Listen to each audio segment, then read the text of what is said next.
slow is fast, fast is slow. This is one of the statements that the masters used to say to me all the time when you're practicing punches. If you can do the punch, well, any move really, but initially I'd start with punches. If you could do the punch slow and in the direction and alignment that you were supposed to do it in, then you'd be able to throw it out fast because your body's trained in that alignment. What a lot of people do is they go to martial arts and they want to get fast. They want results fast. You go to, it doesn't even just have to be martial arts. You go to the gym, you want results fast. You start losing weight, you want results fast. But the faster you want to do that, the more pressure you put on yourself, the more likely you are to slow down and actually fail. So this is why I talk so much about like the focused, relaxed, slow practices, meditation, Qi Gong, breathing exercises. All of that is important because it gives you an opportunity to slow. So if I'm meditating, meditating doesn't have to be switching your mind off. It can be switching your mind into hyper focus. So I might meditate on a form. So say I'm practicing the Sum Chen, for example. I could sit and just go through it. Say I'm tired and my body needs a rest. I can go through it, my mind, see the position I'm in, and then go, oh, when I'm doing that, that shoulder's tucked too much, it needs to be open. Or when I'm throwing the punch or the finger strike, I'm overextending. Things that I might notice when I'm just practicing and I'm just going through the form and enjoying what I'm doing. Taking that time back, or maybe because my body's tired, I meditate for focused healing. So I'd be like, right, my shoulders are tight. And you'll notice that if you were with me, I'm meditating, but I'm moving, I'm not static. I'm moving and I'm stretching wee things out, and I might move a wee bit more, readjust my position. I've taught meditation for a long time, and I see it often. People get into a position and think, right, I have to stay here and not move. But the good thing about meditation is you're relaxing. So if you're stressed and when you get into the position, your body's going to be holding that stress. But as you meditate, your body will relax.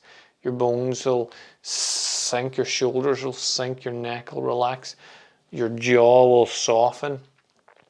All this will happen if you allow yourself to relax, but if you don't, it won't happen, and then you'll just be holding tension the whole time. So having these practices, and I know I'm saying this now, like, yeah, I just jumped straight in and I loved it. I hated meditation. I hated Qigong, Tai Chi, all of it. It made no sense to me. But when I moved over to England, the master and the Tai Chi instructor, they were going over to Singapore for like a month. So I had to learn everything because I was taking over their classes. Thankfully, I'm a quick study. So I learned the forms, the Qigong and the Tai Chi. So I learned them. If I was teaching you Tai Chi, it would probably take you about 3 months to lock in the form. I had just under a week, but luckily I lived with them, so it was like pretty. And I probably did more training in that week on the form than most would do in the 3 months it would take them to learn it. So there's a lesson in itself. But I just did it because I had to, and then I taught it because I had to.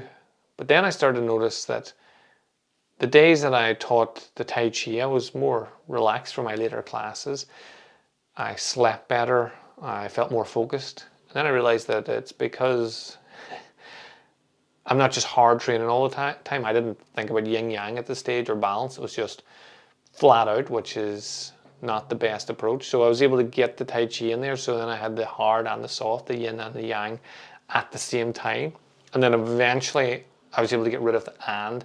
So instead of the yin and yang, it was just yin yang. It was just balance. I'm able to do my hard forms soft, my soft forms hard. I'm able to do all of it with focus and intent and relaxation because the power of practice, because I practice these things a lot. So focus is a muscle, not a mood. The more you train it, like people say to me, I can't focus. I'm like, well, how long did you try today? Oh, I tried about 2 minutes last week. Well, that's no good. Sit down, close your eyes for 5 minutes, just focus on something. One of my favorite starting out focus drills is just light a wee tea light candle and just watch it for 5 minutes. And then eventually you'll watch it till it burns out. And then you'll go, how long did that take? You have to look at your phone and then see how long you were actually there. So just doing that, light a wee tea light or pick a spot on the wall and just look at it. Like it could be I'm just looking directly over the camera there, and there's a light switch. You can just look at the light switch. Just pick a spot and just focus. So it's not about a mood. Oh, I'm not in the mood to focus. It's just something that you practice. The more you do it, the more it just sinks into all day, everyday life, and then you become more focused in general throughout your life. Slowing down is where your power builds, your posture, your breath, and attention. Say if you're standing in a queue you're ordering something, you're in a queue at a shop, at a restaurant, wherever, and you're angsty, come on. Like there's a video I watch quite often, This Is Water, and it's just about, and the video, they're in a shopping, I was going to say a shopping mall, but that's not a shopping mall, it's just a shop basically. And they're all self-focused on themselves, and it's frustrating because all the stuff's happening to them. And then eventually they realize that actually maybe their life's more stressful from mine, or more stressful than mine is. And that's why they're doing what they're doing. It's nothing to do with me. How everybody else is going about their day and their life has nothing to do with me. So it starts off with two fish swimming and another fish swimming towards it, and the older fish says, "How's the water?" And the two fish nod, and then they swim on a wee bit, and then they go, "What is water?" So I love that speech because it's, and the full video. If you want to see, just reach out to me and I'll send you the link. I probably could put it in the notes. I'll just put it in the notes. And then if I forget, someone will comment on it and then I'll do it again, Jerry. So your awareness, when we become focused on ourselves, we build our self-awareness, we practice these slow trainings, these slow actions, you start to not worry about the world isn't happening to you, you're happening within the world, and how you react to what's happening around you is how it will affect you. So your focus is a muscle, not a mood. This is practiced all the time. So instead of being a default, you actually practice self-awareness and focus.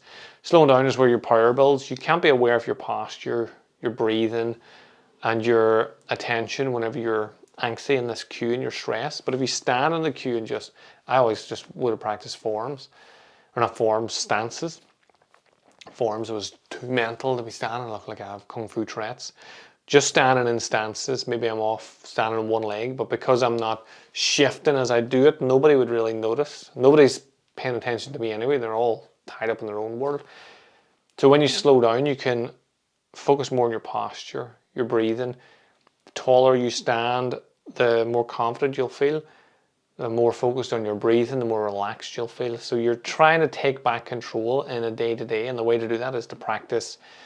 You set time aside to practice your Qi Gong, your breathing exercises, your meditation, so that in day-to-day life it's easier to just switch it on.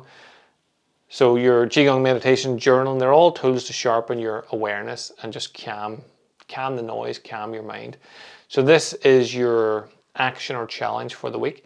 The 10-minute focus drill. So choose one practice. So Qi Gong sequence, breathwork, silent sit, and just do it every single morning this week for 10 minutes.